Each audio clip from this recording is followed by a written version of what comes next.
Be sure to visit MakeReady.tv and subscribe today to stream our exclusive content to any device, anywhere, anytime.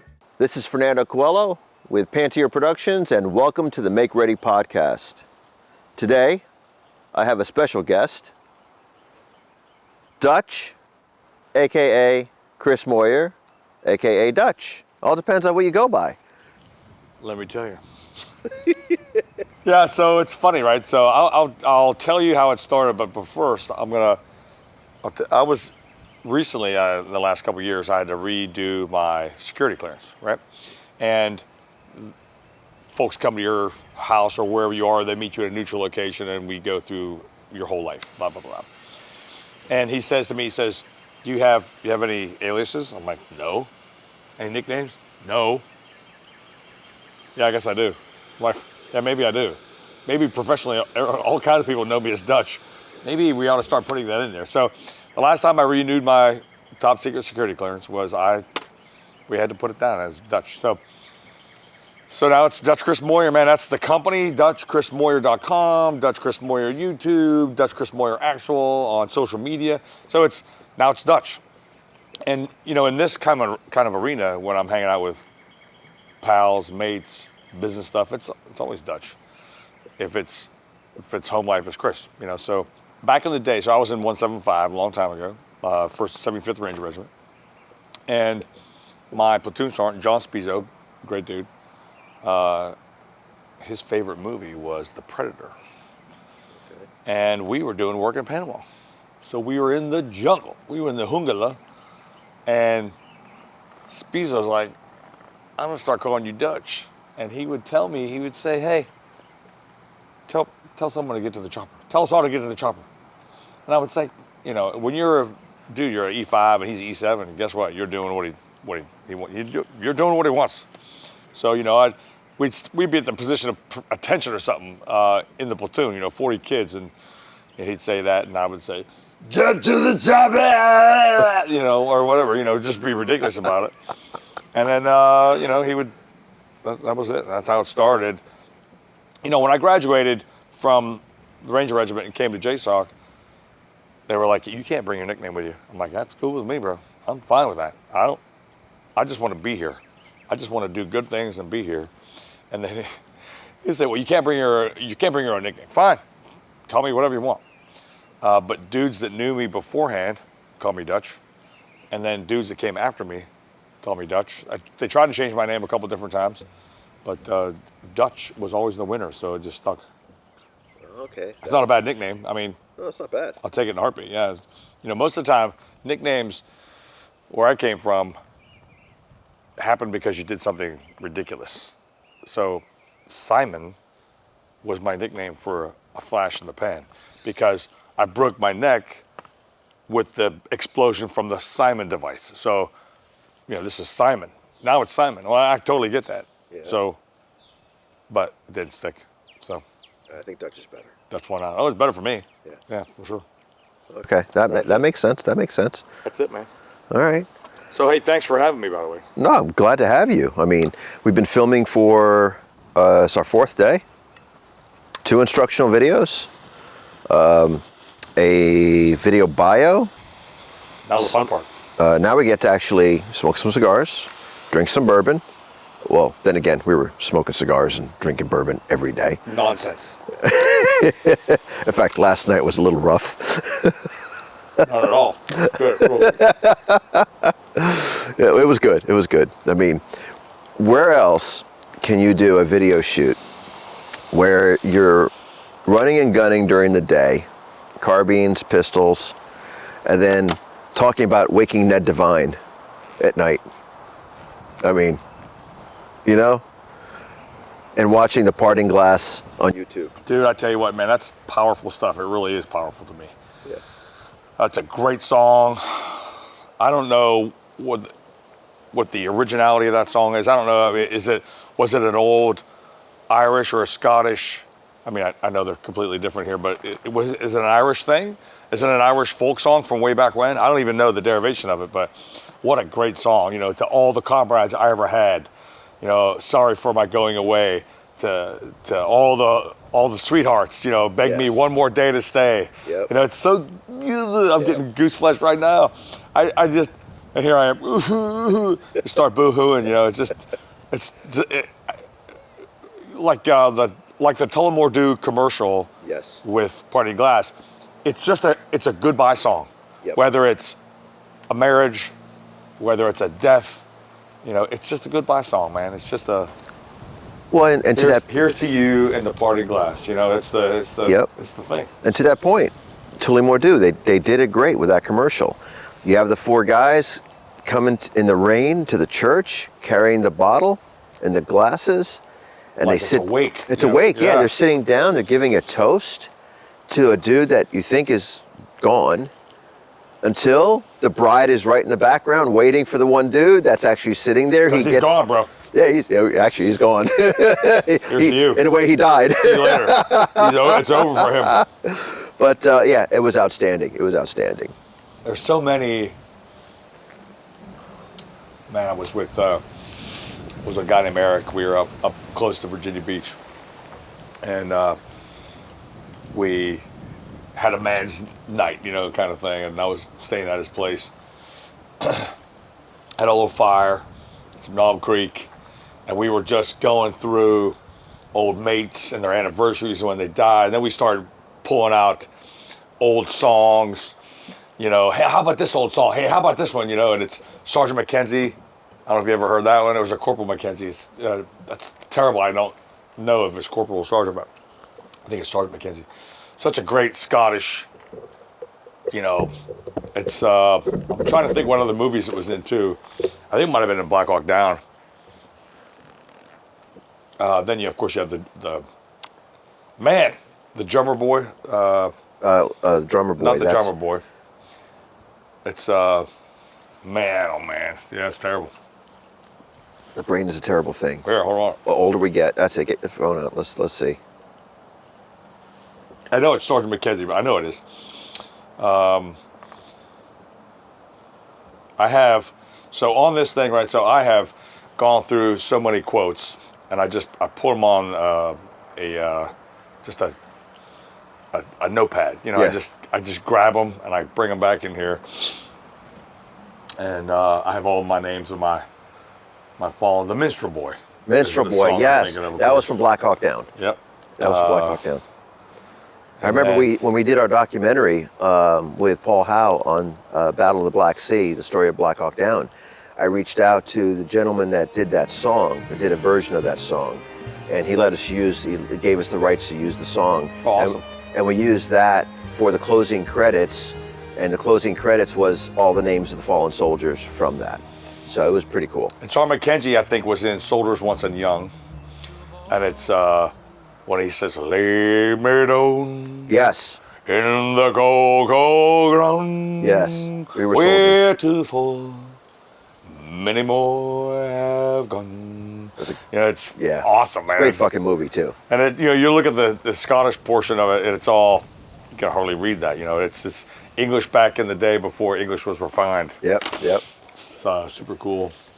Now, one thing that I really dig that you do, and it's not just you, Rick Hogg and Pat McNamara and even Jamie Caldwell, but you guys you teach a class, and at the end of the class, it's time for some bourbon with the students. I do. And tell me about that. You know, if I kind of guess it mirrors what we may have done at work. You know, you finish the day, you come back to the team room. Do we need to talk about what we did today? If we do, we do so. Most of the time, you know, I remember a good friend of mine, Ryan. Oh, he'd Coors Light. Hey, man, the mountains are blue. The mountains are blue. We gotta have one. Okay, sure. So it was, you know, easy NASCAR beer, Coors Light, and then later on it was, you know, I'd always have whiskey in the team room. But yeah, it was just, if we need to after action right now, let's talk about what happened today, and then let's talk about, if we need to, what happens tomorrow. And hey, make sure you're here for this tomorrow. Yeah, roger that. Hey, we'll get this squared away. Yeah, you got that taken care of. Roger that. Yep, blah, blah, blah. And then, you know, off you go. But so it's a tradition to me now. I'll invite them almost a breaking bread ceremony, right? I'll invite them here. I'll bring the whiskey. I'll share it with you. I appreciate you coming here. I appreciate you working with me. I appreciate your patronage, really, in the end, and the brotherhood. Right. And if you don't have to have whiskey, obviously, you know. Sure. Maybe there's some beer, maybe there isn't, but you know, we can learn about whiskey. We can talk about it as well. I mean, it's certainly a man's thing, and you know, I want to regurgitate stuff we've already talked about, but bourbon itself, this Old Forester bourbon here, and it's an American story. You know, it's whiskey all over the world is a story of that region, for sure. The Scots, same way. The Irish. I mean, it's grains and stuff that you don't need anymore, but it's going to go bad if you don't distill it. It's going to be wasted. And then, oh, by the way, can we distill it and then make money from it? So yeah, and then you know, again, the Europeans, the Irish, they, you know, I don't know if we get it from them or not, but I don't know if I get it from them or not. I mean, my family's Welsh and German, and I hope I do get it from them. But I love the commiseration. I love the good time. I love the brotherhood. Let's get together for a drink. Let's talk about some stuff, you know. And obviously, there's you can go too far, but man, it's a great time, man. I love the history behind it, and I love to sit around and commiserate and be part of the brotherhood with it. No, it's a great way to bond. And you know, with us here in the States now, it's really bourbon being an American thing, not just Kentucky, anywhere in the United States, which a lot of people didn't know. But it's really cool when you look at the stories of bourbon, but behind every manufacturer. And one of the hardest things to wrap my mind around is you could be in the flat range, you could be training, and that's the skill set you're learning now that you can use today, tomorrow, the next day. There's things that you can buy that you're going to have for years to come, right? But when you're talking about bourbon, you just barreled your bourbon today. Got to wait 4 years, 4 fucking years to go, huh, that was good, or maybe not so much. And then after that, you have bourbon that's 10, 12, 18 years old. Now, granted, I know single malt Scotch, same story, but to think about, you have to wait, and how many lots or batches of bourbon are you going to have in your life, where in reality it's going to be for your kids or your grandkids? Yeah, you're not going to have that money. No. From A to Z, and then, like you said, close the door, wait. You're not going to have that many. No. I mean, how many you're going to, I don't know. What if you got into business of distilling now? What if you started doing something like that now? You may not see your product. You may see 1, right, 2 batches at the most of your product. If I'm 57 years old, I'm going to start my product right now. You're going to be a while. Yeah. No, I'm with you. I mean, I'm 53. To think that that's something my kids would appreciate or benefit from, or go, Dad, you fucked up, or Dad, you did a really good job. At that point, it's all right. I'm just watching. Yeah.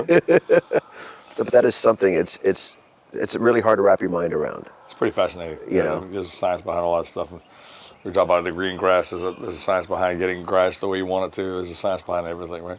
Oh yeah. There's a science behind this thing you're doing right now. This to have multiple cameras at multiple exposures and the ISO speeds or whatever you guys do. I mean, it's pretty cool to watch it and to be part of it for the last 4 days.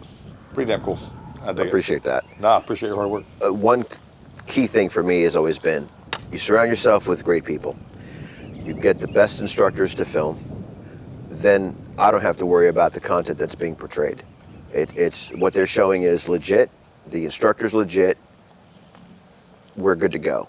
Then we have crew that know what they're doing. I'm not a cameraman. Can I run a camera? I can run a camera, and I can listen to monitor. I've seen you run a camera. And I can run a camera. I'm not a cameraman. I can listen and monitor audio and set up a lav. I'm not a sound guy. You know, I have the vision. I know what I want, but then I put the best people behind the cameras and the gear to make it happen. And that's how we've always done it. And that's the only way I see things being done. you can't half-ass anything in life. Do the shit right or don't do it at all. You know? Hate them when people half-ass shit. I mean, or gimmicks. I hate fucking gimmicks. You know, I see it in the firearms industry all the time. I mean, 29 years now I've been in the industry, from the making ammunition to doing tactical clothing to the videos now for 12 years.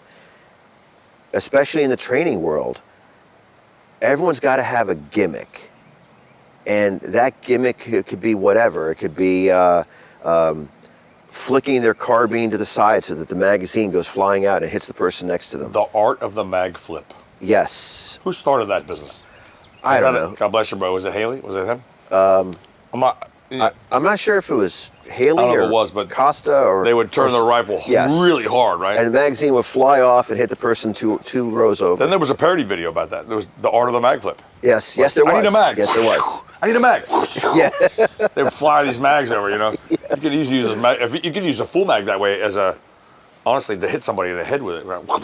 Oh, or how about... let gravity take place. Leave the rifle here in your shoulder. Let gravity take place. Yeah. Shocker. Yeah. Wait, do you mean the magazine's actually going to drop out by itself? It can do it. And if it doesn't, hey, do we do a pre-combat inspection? A PCI. If we do a pre-combat inspection, we check all of our magazines to make sure they fall out of our gun. Right. Huh. And if they don't, maybe you shouldn't use that magazine if it comes to a life-saving event. Just like you said, you're going to half-ass something? Yeah. Half-ass it. Go ahead. Help yourself. But should you half-ass a rope when you climb a mountain? Yeah, that would suck. Should you half-ass a tourniquet when you want to stop the bleeding? Yeah. Should you half-ass your magazines or your rifle or your pistol? Probably not. It's probably a bad idea. Agreed. Now let's put on some really bold tires. Let's drive down the highway at high speed in the rain with no tread on your tires. Is that a good idea? Probably not. No. Let's careen ourselves into death. No. Look, if it's a life-saving thing, don't screw around, right? Maintenance, PCIs, does it work? Yes. If it doesn't, stop it. Do something else. All right, techniques. You know, and you mentioned a minute ago, right? Training, right? Okay, this particular world is flooded with men that are getting out, men that are, they're finished doing what they do, and there's a lot of good dudes out there. But there's a lot of iffies out there too. We used to say in Ranger School, right? That's a technique, Ranger. Not the preferred technique, but a technique nonetheless. Now, there are goals here. Can you do this? However it is you're doing it, can you do it? And you do it safely, and you get the task done that you wanted to? Sure. Okay, fine. Okay, I'm fine with that. But then you delve into economy of motion. Is it the right thing to do? Because really, this action that you're doing, this drill or this technique that you're using, is it gonna shave a second off your life? Not off your life, sorry. Is it going to shave a second off the engagement so you can win? Is it going to allow you to just be slightly ahead of the other guy in a paint-on-paint engagement? There's a lot of techniques that guys use in the competitive shooting arena. Mm-hmm. Some of those techniques are very good, and they can be used in a combat-like environment, right? And then there are some other cats that'll tell you that the combat way is the only way, and that professional shooting techniques don't get you a tight shot group or something like that. I just saw this on a meme the other day, and that is not true.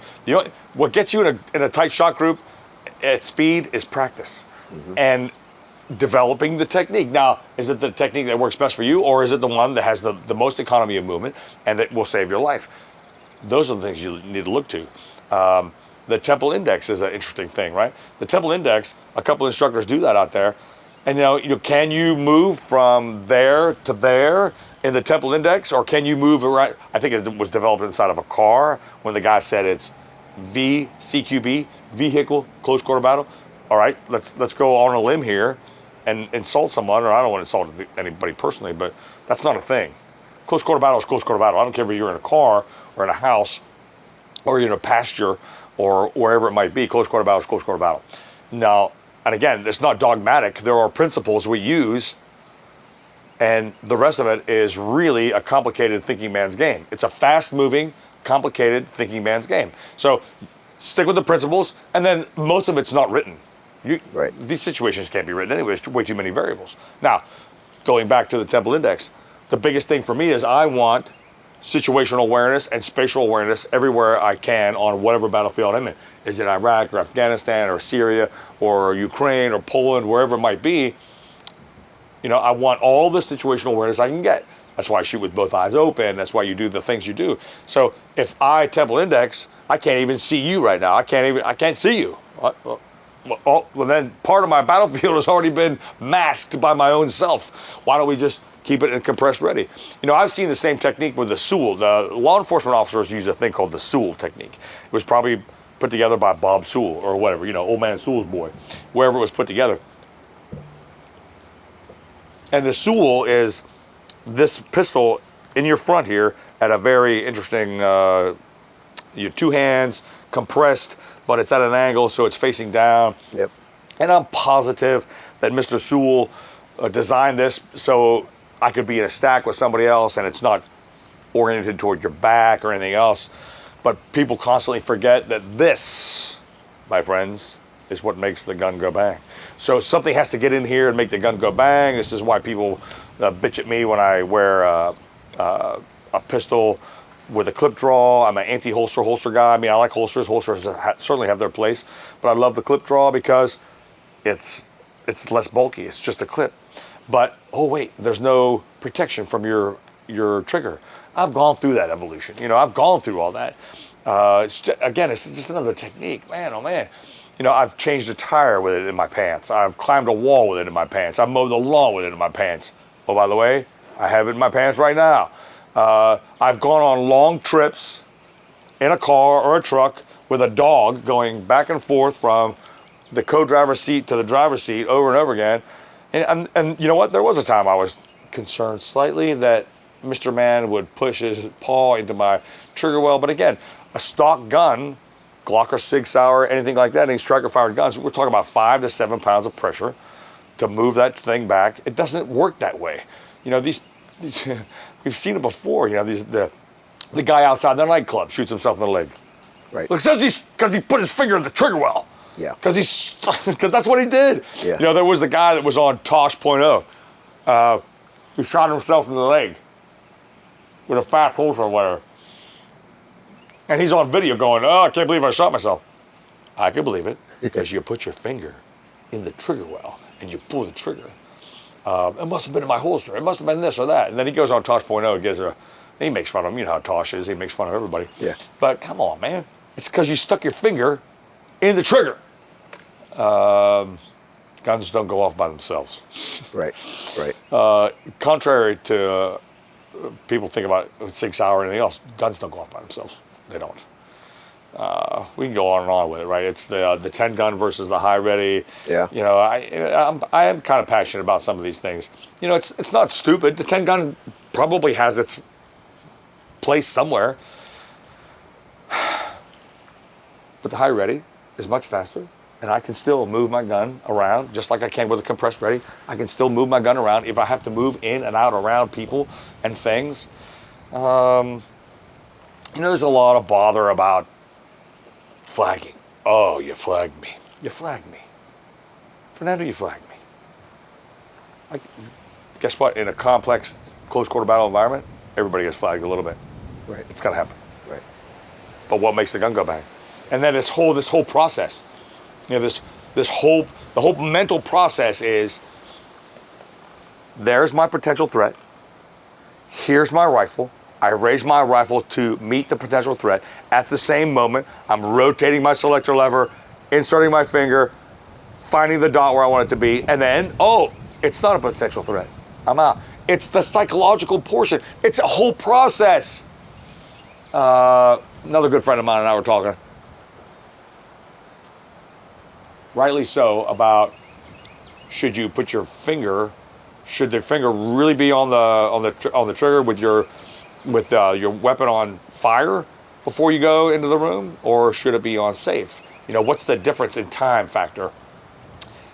It's minuscule. right? And you do it with training. I mean, it's just with training. The thumb goes down, the finger goes in, sure, just that fast. Right. It's, you know, there were stories though. I remember stories of like N Company Rangers in Vietnam patrolling in the jungle with their rifle on fire, finger right by the trigger, because they really thought that would give them an advantage to a jungle ambush.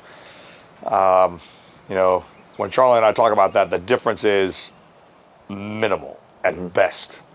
And, you know, if you're screwing around with your weapon on fire, man, you know, it's not the thing. Proper gun handling is anytime you move, you know, you put it on back on safe, anytime. Well, I've heard that with those that rag on the 1911. Well, you have a manual thumb safety, okay? You have to take the thumb safety off to fire it. Just the thumb safety though? It's like, well, Mr. Browning made that gun with 3 safeties. You mean I can't flick my thumb down as my finger's going in the trigger guard? Of course you can. I mean, did I lose time in doing that? Nope. I mean, no. I've seen some pretty good Mozambique drills going back. Miami Vice, Jim Zubiena. Look at you. Is this your first cigar? Yeah, apparently. I can't take you anywhere. It's disgusting. It's like, do you need a bib? If I had a proper cigar that would hold an ash much longer than this. Mine's still holding. must be it. I don't know. I don't know. Maybe you're babying it. I might be. Are we good now? I think you're fine now. God bless America. But it's That's what happens when you're driving your truck across country.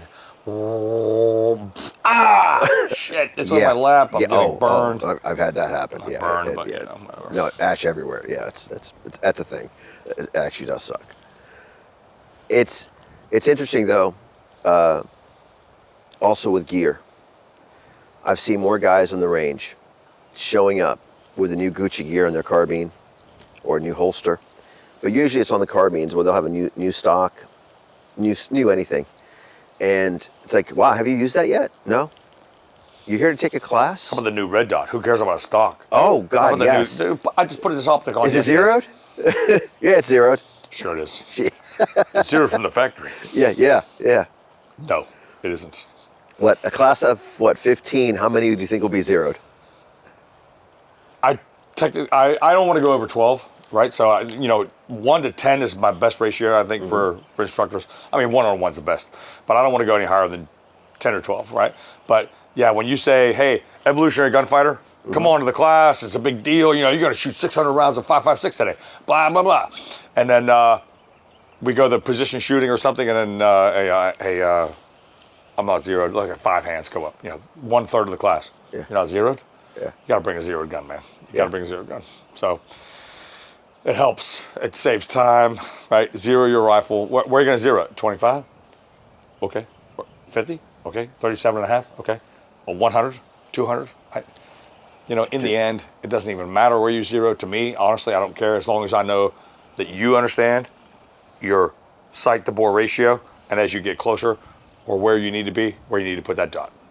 Makes sense. These cats, again, like you said, but there's preferred techniques and techniques nonetheless. Like, but there's cool controversy to that too, though. There really is. I mean, is it a 50 to 200? That certainly works. Is it even more accurate if you do a 37.5? Maybe. But there's so many things. There's so many variables in mind too, right? The weight of the projectile, your distance, the atmospherics, blah blah blah. But we're not. You don't zero in a bubble. You don't zero. Nobody zeroes in a ransom rest. I tell my students too a lot. I said, you ever read American Rifleman, or you get something like that from the NRA, these are great magazines most of the time, and they'll do a test on whatever rifle, and it'll say the 3 or 4 different kinds of ammunition they used. And here's your groupings and et cetera. I said, well, where do you think who do you think holds that gun when they zero that gun? It's in a ransom rest. Mm-hmm. And most people don't know what a ransom rest is. Right. It's a vice. So you have to make your body like a vice to get the best shot group you can get, right? Considering all the atmospherics. Again, air, humidity, wind speed, blah, blah, blah. But it is funny. We don't work in a laboratory, so right. Just try to do the best you can, get those rounds on target, and But it's cool. I dig it all. I dig it all. I really do. I love being able to just give a little bit back, and teach them all just a little bit of something or other. What's interesting is how many law enforcement officers really aren't zeroed when they should be. And then when it comes to the pistol, almost every constabulary I've been to, they don't use fully adjustable rear sights because it's difficult to get those, or most guns you buy off the shelf only come with a windage or a drift sight. Right. And, they don't do the RDS yet. Most of them don't do a red dot sight. And there's some great guys that I respect. One in particular right now. I still like him. I respect him, but, he poo-poos the RDS. I disagree completely. We can get into that in a minute. But on a pistol or a carbine? Pistol. Yeah, pistol. Really? Yeah, he poo-poos it because it's too difficult. It changes presentation, he says, and it's too difficult to find the dot, he says. I think, my personal opinion, is that the red dot for a law enforcement officer is the thing to do. And I'll tell you why. Don't you want to know why? Of course you do. I tell you why, because when you're doing iron sight work, you see the target, you bring back your sight alignment your sight picture, you bring it back to having your iron sight clean, clear, crisp, blah, blah, blah, and then you go ahead and break the trigger. With a red dot sight, you don't have to do that. You have way more spatial awareness with a red dot. Now I can see, right, I have both eyes open, I see the dot, I can see a lot of other things too. I don't have to bring my focus directly back to that front sight post. And you and I already mentioned that we are past the age of 50. Guess what happens to these babies, right? They degrade. You can't stop it, right? This is physical science. You can't stop this stuff. So now, like Robbie Latham said it, I can't see my front sight post as well as I used to. Right. So yeah, the red dot's probably the way to go. And it's the way to go, just to me more than anything, is because spatial awareness. You have more of it when you can see, because you could put that dot on something, you could almost move around halfway.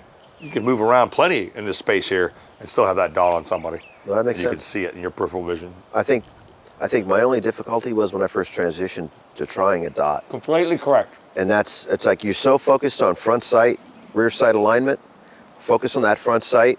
You're talking about very minuscule items on your slide that you're focusing all your attention on and on the target.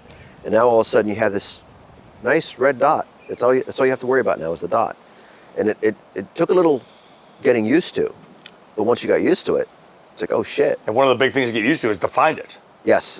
Find it. Yes. I can't find it. Yeah.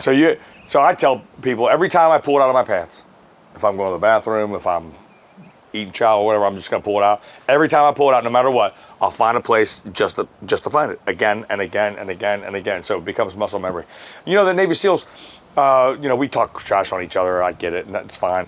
But a lot of the Navy SEALs used to put there's another cat out there. I can't remember his name actually, sadly.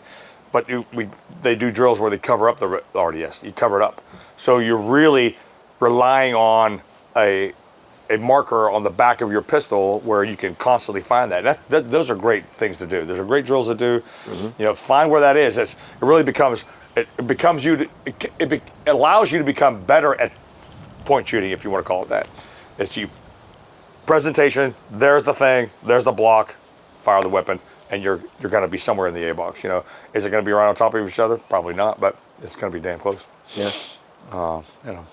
So now, training. Speaking of training. Are we? Yes. How many different courses do you offer? Because, hell, someone watching this would want to know, what kind of, what do you offer? But I appreciate you asking the question. How many classes? We offer like 4 basic classes, and then I would do turnkey for any organization that needed it. One of the first things I ever do, if a law enforcement officer, SWAT guy, obviously we deal with SWAT guys more often than regular police officers, but if I was to contact a police officer or he's contact me, I say, hey, what can I do for you? What have you men been doing? What have you been practicing on? What would you like to see? And we can turnkey that easily. Mm-hmm. When it comes to generic, some of the giants out there have these great classes. This is really my first full year of having classes on the calendar. So we offer And I create these names because how easy to say Gunfighter 101, Gunfighter 102, Gunfighter 103, Advanced Gunfighter, Weak Gunfighter, Weak Sauce Gunfighter, Shitty Gunfighter, Super Guru Gunfighter. I don't know where you know. I mean, I was like, geez, I got to come up with some names, and I want them to be kind of cool.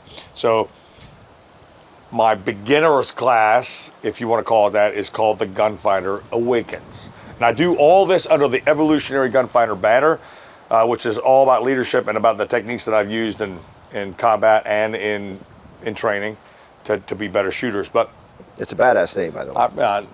Thank you. We're in a hug fest. Thank you very much. Appreciate that. It caught my attention when I read that. I'm like, oh fuck, that's pretty cool. The Gunfighter Awakens. One. The Evolutionary Gunfighter is really what everybody likes, is the second class. And then the Time of the Gunfighter is the third class, which, like when Mike Voigt would come visit, or when Robbie Latham would come visit, he would just say, here's a drill, let's go. Let's shoot our heads off. You know, Mike would say, here's a great drill, let's go shoot. Let's do man-on-man competition and shoot. The Time of the Gunfighter is I'm going to set up a shoot, let's go shoot it. Got it. Because you're, hopefully, right, out of the 10 students we have, hopefully 80% of them are in that category where I want to shoot around vehicles, I want to shoot in vehicles, I want to shoot from vehicles, I want to do movement to contact, I want to shoot a steel challenge that incorporates rifle, pistol, under stress, strong side, weak side, you know, left hand, right hand. I want to do all that, incorporate all into a giant culmination shoot. But Time of the Gunfighter is more in blocks. We'll do a block of shooting, eval. Then we'll come back and we'll talk about the system. What system are you shooting? Are you shooting a 1911 style, hammer fired? Or are you shooting a striker fired gun? Mostly nowadays, everybody's shooting Glocks and SIGs and Smith & Wessons, MMPs, whatever. That's all pretty much striker fired guns. And, you know, we go through the process. We say, okay, how does this work? Mm-hmm. Let's get rid of the myths. Let's figure out what's what, you know, what's safe, what's not safe. Oh, by the way, you know, I'll take a round. We'll talk about the different calibers of rounds too and what they do. We'll do a little ballistic class, which is your thing. And I'll pull the round out and I'll dump the powder on the table and I'll light that powder. And we'll do different kinds. We'll do maybe somebody shooting ammo ink. Maybe somebody shooting Aguila, or however you say that name. Maybe somebody's shooting a Winchester or whatever. And we'll see the different burn rates. Yeah. Sometimes you can clearly see the faster burns of the slower burns. Yep. And I'll take that casing and I'll put it in the chamber of my pistol and I'll shoot it. And everybody, that's the tiny explosion. It's a peep, you know, it's pop, really. Yeah. You don't have to have your pro to hear a primer shoot. Nope. But this is what happens. It's not exciting at all, but you have to understand that this is what happens. The striker or the hammer, right? The firing pin strikes this primer. The primer goes off. The casing inside this chamber, it explodes because that's what lights up the powder. Yep. And the projectile goes down range. So I go through all that in a block, and then we'll go back and shoot some more, and we'll come back again. We'll talk about different things, but that's in a block format. Evo Gunfighter and Time of the Gunfighter. Evo is more instructional, and it's almost everything's done from the line. Almost everything's done from the line. We'll talk malfunctions and the cycles of functioning of the weapon, and we'll probably even watch a video when we do Evo Gunfighter. But we'll get really deep into the rifle and what makes it go, and we'll talk about direct impingement guns versus certain piston guns, and we'll look at different piston systems. I have numerous different rifles and piston guns, and I have a direct impingement gun or two too. So we just talk about the differences in these things and how they work. Because I always, dude, just one of the things I always say, you know, if you're a man and you're carrying a gun around with you, you better know how the damn thing works. Yeah. First and foremost, it'll help you diagnose any kind of malfunction, but you need to know because it's your thing. Sometimes I get exasperated. I'm a car guy. I'm a car nut. I love the modern miracle of the internal combustion engine. I think it'll be around for a long time. I know electricity is the big thing right now. Everybody loves electric cars, but the internal combustion engine isn't going away, ever. It's never going to go away. Diesel trucks, cross-country stuff, it's just never going to go away. And it's a fantastic miracle. And I say to people, if you're a man, you should know how this works. Because especially if you're a man and you own a house, you have grass. That grass has to be cut by a mower. That mower is your mower. It's an internal combustion engine mower. It's very simple, but you have to know what makes it go. You know, oil, air, fuel mixture, spark, explosion, blah, blah, blah, you know. And it's the same thing with a rifle, man. You got to know how this works. And I think Larry Vickers might have brought that up a long time ago. If you know how your lawnmower works, you damn better all know how the freaking 1911 works or the Glock works. Right. And the same thing goes with the rifle, man. And I tell you what, the rifle too, watching this thing go, thinking about how it goes, the rifle is even more exciting to me when you watch it, when you think about it, how the machine works on the inside. It's just absolutely, again, these weapon systems that we use now, and then to look at the evolution of the weapon system from a matchlock, a flintlock, cap and ball, to repeaters, and then now, you know, a machine gun. There's a great scene in the movie Glory, and I said this before, I know to you, but I mean, I communicate to students a lot in movie quotes, examples from movies, and a lot in music. But there's a movie called Glory. It's about the 54th Mass, the first black regiment that fought in the Union, and it's based on all the letters that Robert Gould Shaw, who was the colonel of that regiment, and everything that happened to this regiment. But it's a great scene where it's a leadership scene. I just did a 2-hour leadership block in Fort Bragg, and I used this video. They're just screwing around. They get these new rifles, and they're just screwing around. They're just shooting. Oh yeah, I'll give you a dime. Give me a dime. I put a dime on that. He's shooting a bottle far away, whatever he's thinking. And the colonel comes up and says, "Hey, you're a pretty good shot. So now shoot it again. This time I want you to do it faster. Go faster." And then he starts shooting a revolver next to it, because there's a large amount of stress inoculation, and there's noise, and there's confusion. And he's like, hey, faster, faster. And he says to all the men, he says, a good soldier can fire 3 well-aimed shots in a minute. Think about this. This is 1863, 1864. 3 well-aimed shots in a minute. And now, how many shots can you fire in a minute now with a rapid fire, even if it's a semi-automatic weapon? Well-placed shots. God bless, man. You can shoot a lot. Yes. Right? The ability for humans to kill each other is way better than it used to be. And, it's a great, again, the ending of that scene is, hey, I want you to train them better. Train them smart. Train them properly. And then hopefully that's what, hopefully with the blocks of instruction we do, hopefully that's what we can do. But now your classes are pistol carbine only. What are they? Yeah, rifle, pistol. Okay. Yep. So most of the classes, what we do, even if we do most everything we do is 2-day set. Okay. We are doing what we call now a MIL/LEO development course, which is 1 day only, and it's really inexpensive. It's for military and LEO guys that are around me or want to come visit us either way, and we cover everything in a 10-hour period. Okay. And I often say to people too, it's almost like an amusement park. If you pay the money to come see us, we'll start shooting at 09 and we'll end whenever the sun says so. If you want to keep shooting, man, we'll keep shooting. The other day we did a Evo gunfighter, and we finished in the dark. We finished in low light conditions for sure. It was pretty cool. So we'll shoot all day, man. That's cool. And then at the end, we have a fire and some cigars and a little bit of brown water and have camaraderie there. We'll tell stories, whatnot, and make it part of a tribal effort, Sure. But yeah, pistol, your sidearm, of course, whatever that might be, whatever the pistol is, and a carbine, rifle. You can bring a pistol too. I mean, rifle caliber pistol, it doesn't matter. Right. SBRs, whatever, it's all the same. So, yeah, it's a lot of fun. That is very cool. I'm very fortunate that our fellow friend, Rick Hogg, introduced me to you. First thing we did together, I also fortunate. We did the Inside Story Roundtable, which was badass. That was you, Jamie Caldwell, for those that haven't seen it, Pat McNamara and Rick Hogg. It was all the worst chairs ever. And conditions are horrendous. I did not pick the chairs. Somebody didn't bring media.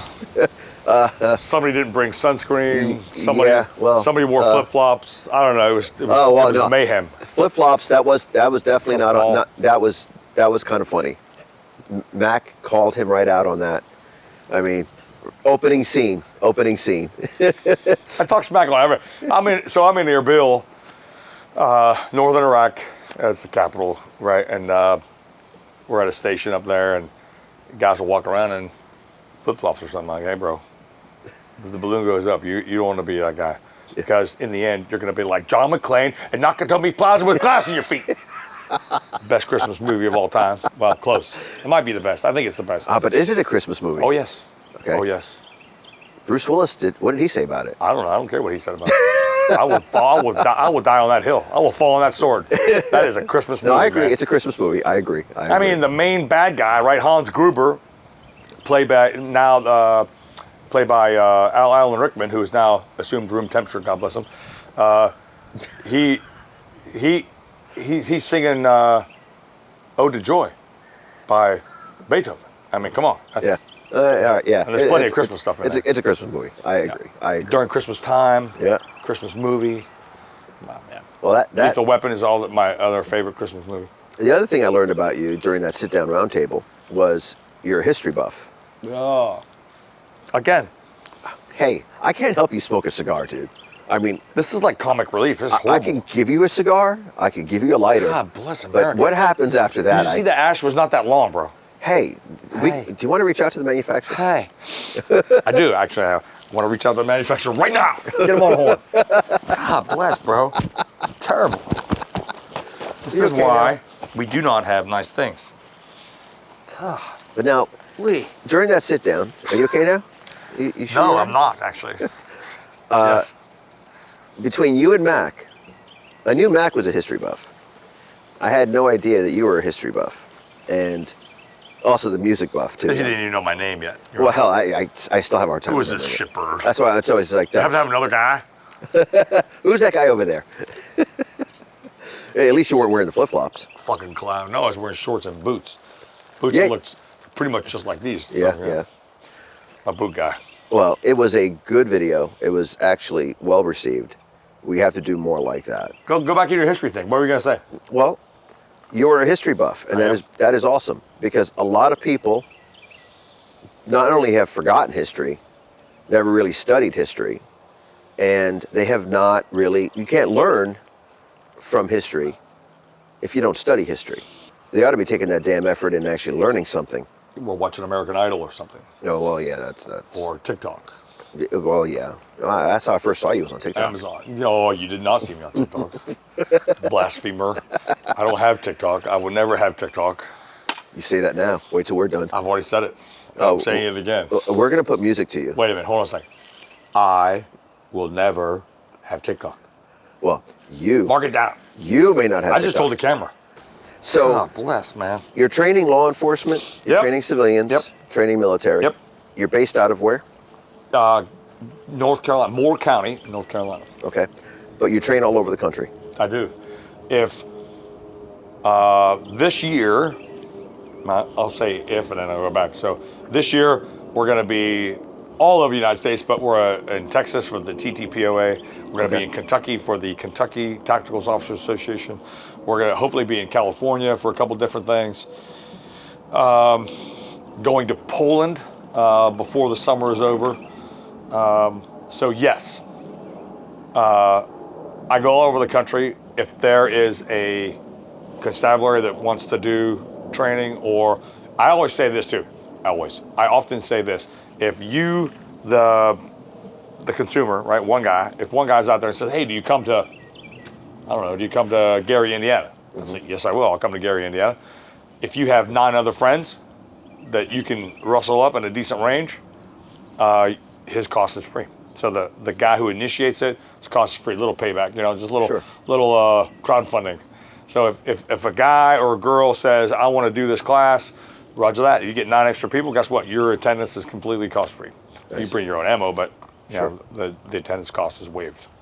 Well, the cool thing is, now that we're doing instructional videos with you, we're going to bring you out to more people. I got ahead of that. See, I got that was good. You're getting better. I want the long ash. And so this is really my first year. I just really stopped doing overseas contract work for the federal government in 19. 19 was my last pool in Kabul, Afghanistan. Yep. My last trip. So now it's, you know, I got to tell you, young man, 28 years old, Dylan Shorey, 18 X-ray program guy. He's the one that convinced me to come back and do this. And I wasn't gonna at all. And it was a couple Septembers ago. It was September 11th. We came back online a couple years ago before Afghanistan went down the shitter. And he convinced me, and we went up to 14.5. We had 14.5 on our IG page. And then we got booted by IG for the second time in a row. So I didn't want to do it again. I was in Oceanside, California, doing a piece of work, and it went from 14.5 to 0. Wow. Just like that. And I'm like, come on, man. I try to get it back. I try to get a blue check mark. None of that shit works. You have to have some inside player. Liberal Big Brother. Well, it's a funny thing. This was a thing where entities were taking my image and they were catfishing women. Second time in a row. Both of the IG pages that we lost were because of entities were taking my photograph and then catfishing women. It's the most bizarre thing. There were numerous stories like this, and I don't even want to bore you with all the details, but a guy from England told me that his grandmother, mother, whatever it was, had spent over $10,000 on an entity that looked like me, my image, but was pretending to be someone else and was asking her for money constantly. We're going to get married. It goes on and on, man. It's terrible. I mean, honestly, you look at it, the web, social media, it's a cesspool. It's terrible. It is. You have to comb through and pick through the right people. It's when we started Panteao Productions 12 years ago now, it was interesting because Facebook wasn't such a big deal, Instagram wasn't a big deal, YouTube was already a big deal. And as the years have progressed, now you have Instagram, more so than even Facebook, and YouTube is big. And you have all these guys out there, these professional instructors. They say they're professional instructors, and they're out there teaching stuff. And they have huge amounts of followers, 500,000, million followers, whatever it is on YouTube. But are they? Are they really a professional instructor? What is their background? You don't know. It's a microcosm of what's going on anywhere in America. Do we trust our health officials anymore? No. I mean, no. Do we trust our government anymore? No. Yeah. Do we trust our media anymore? No, that's even worse. It's horrible. Yeah, that's true. And it's, man, it's tough for anybody. You, me, the consumer, to go and say, yep, I'm on that. Yep, I believe that. That's completely true. Is it? You know, you really, so critical thinking. So, all right. So another good friend of mine and I were talking about the lack of critical thinking that is in our public education now. It's probably been this way for quite some time. I homeschool my little girl. She is a critical thinker. I make sure she knows that you have to just don't take this source, take these other sources too. Compare, contrast, put yourself in that person's shoes. Put yourself in this person's shoes. Find out where the truth lies. You know, so many times if there's a domestic, right, we'll just use this as a quick example. You know, woman says this, man says this. So there's 3 sides to the truth, not 2. Right. There's hers, his, and probably what's really true. You know, so, and now it's all, the media, man, it's all about the host, right? It's all about me, them. It's sad. It's really sad. But I don't see out on social media guys out there as experts in how to drive fast on a track. I don't see them out there on how to fly this helicopter, or how to fly this plane, or how to navigate this boat in the open waters. But when it comes to firearms, oh my God, let me show you how to do this technique or that technique. And it's like, well, but really? Well, you look at these guys on the about, though. When you said about, if you look at their bios, most oftentimes, yeah, they might be suspect. You know? Yeah. I was in the Army once. Right. I'll tell you a story. I was in Moore County, and I was in the middle of training before I could continue on with where I wanted to be. And I was in the backyard. My father had loaned me a Ruger 22. And I put a target up on a tree, and I'm shooting this 22. Ka-cow, ka-cow. I'm getting my grip right. I'm getting my sight alignment, sight picture right. I'm getting my muscle memory right. I'm getting my trigger reset right. I'm going on and on with it. Next thing you know, there's 2 law enforcement officers come down the hill. They just showed up. I lived on a 40-acre spread when I first got to Moore County, North Carolina. And it was a rental, by the way. I can't afford that. And they're like, hey, we got some reports in the area that somebody was doing some shooting right here. I said, yes, sir, that's me. And he said, are you in the Army? I said, yes, sir. He said, oh, you're good then. I'm like, what? Is that all it takes? And he didn't even ask for an ID card. He just said, you're good. But obviously he saw me shooting into the tree, but still, you know, he's like, somebody down the road had a horse get shot, you know, by somebody. I don't know if they were doing a joyride, shooting a horse or whatever, I don't know, but totally legit that somebody would be concerned that their neighbor, which was a mile away, was shooting a 22. But just because you're in the Army, just because you served in the Army, doesn't mean you're an expert. Right. Gladwell, outliers, 10,000 hours to become an expert. Now, there are some people out there that say that they can refute that number, but 10,000 hours to be an expert, that's a long time. Right. If you break that down, I guess I can get the calculator out. If you break that down into days, that's a lot of days. Yeah. And guys, segue, I'm training some police officers, and I ask a guy to do a thing, and his shot group is large, and I said, I just continue to watch him do the wrong thing, and I said, hey, I'm just asking you to open your mind a little bit, and if you do this, you may get a better shot group. He said, I've been shooting for 30 years, I know what I'm doing. But yet, at 25 meters, I expect the shots to be in the black and to be a bull at 25 meters. So I'm like, well, if you do what I ask you, it may help. We brought all the students back in a break, and I said, look, I'm not thumping my chest because I'm full of hubris. I said, I'm going to ask you a question.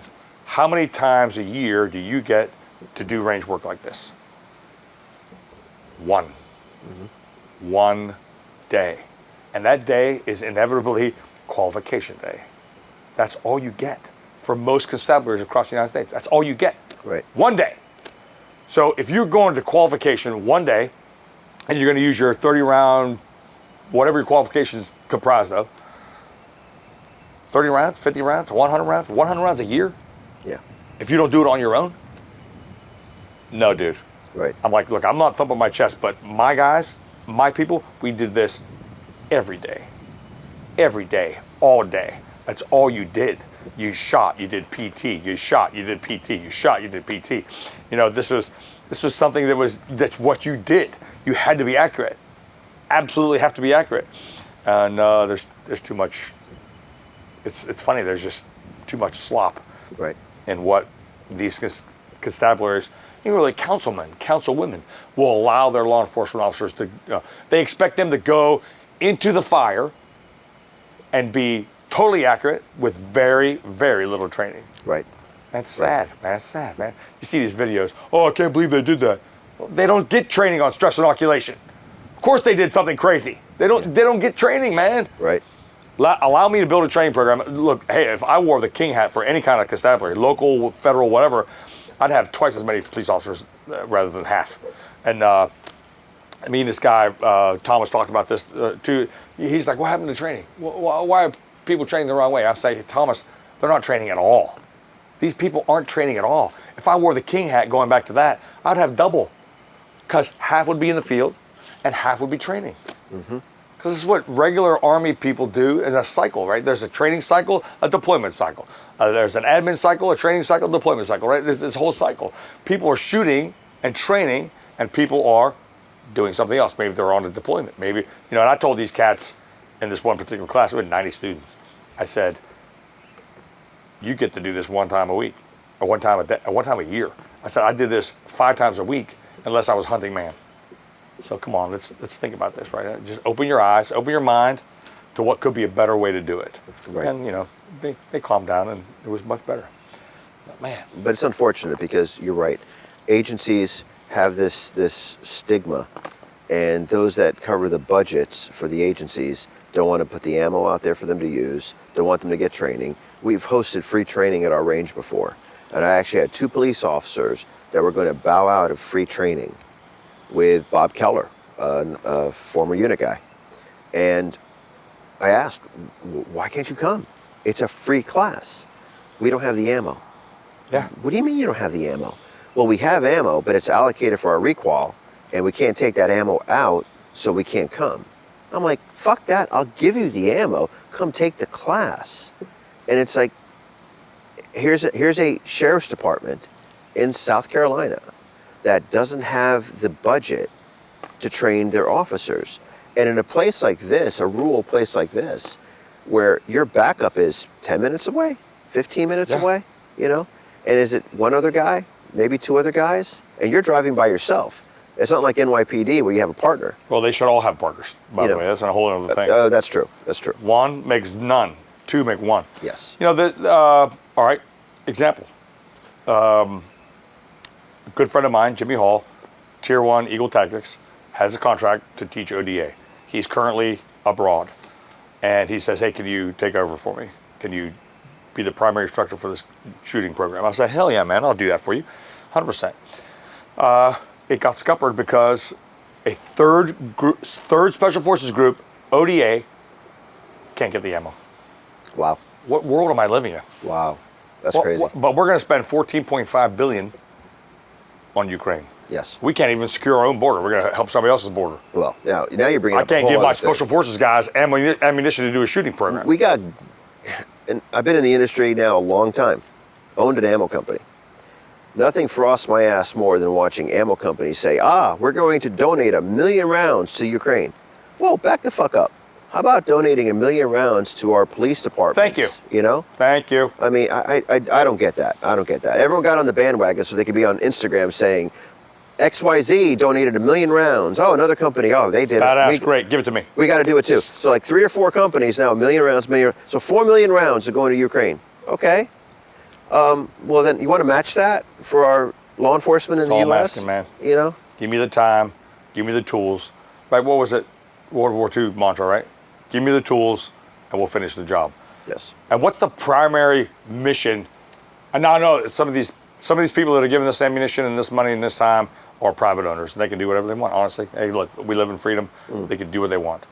But primary mission for the federal government is to look after the American people, not the people of somewhere else. The American people. It's their responsibility to look after the American people.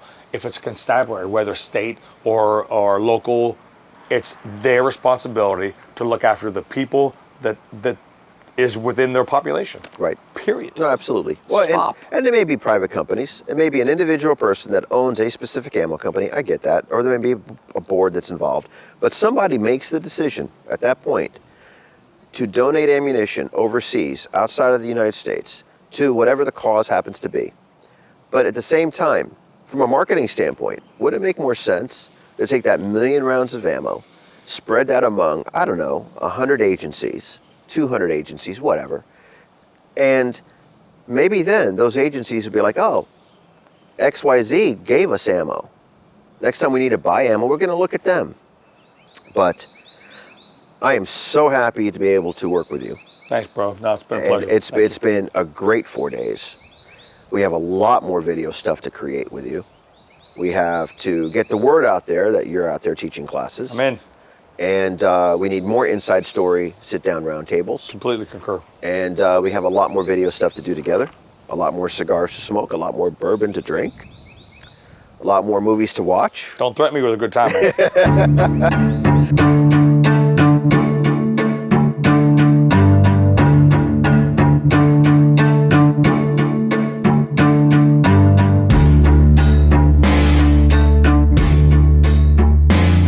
Welcome to the Make Ready with the Experts podcast. I'm your host, Fernando Coelho.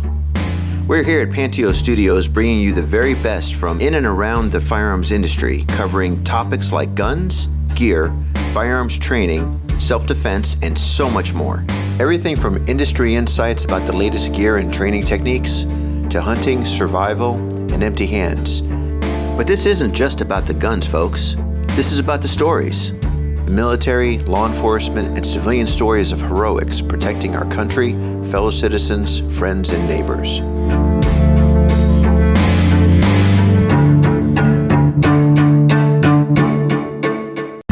Panteao.